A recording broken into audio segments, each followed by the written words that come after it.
Pemirsa duet Iwayan Suyase dan Iwayan Diesel Astawa akhirnya menyatakan maju dalam Pilkada Badung 2024.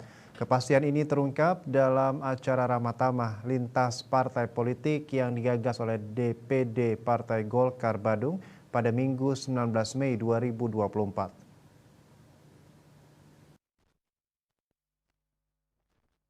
Dalam acara yang dihadiri oleh setidaknya 12 pimpinan partai politik tersebut terjawab sudah siapa yang akan mendampingi Ketua DPD Golkar Badung, Iwayan Suyase dalam kontestasi Pilkada Badung 2024.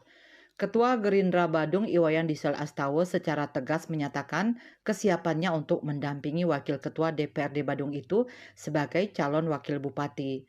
Sebagai kader yang memimpin Partai Besutan Prabowo Subianto di Gumi Kris, Diesel juga mengajak semua partai di luar pemerintahan Kabupaten Badung untuk bersatu padu dalam memenangi kontestasi 5 tahunan tersebut.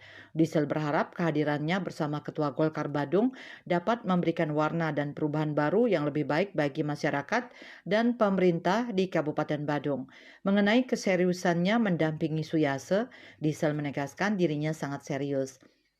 Seperti Diesel, Suyase juga mengatakan ikut Pilkada Badung dengan tujuan melanjutkan yang sudah baik dan menyempurnakan yang belum sempurna dari pemerintahan Bupati Giri Praste.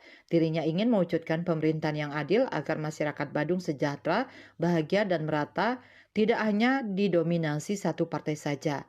Sejumlah pimpinan partai politik seperti Nasdem, Hanura, dan PKS juga telah menyatakan kesiapannya mendukung pasangan Suyase Diesel. Parwata Bali Pos melaporkan.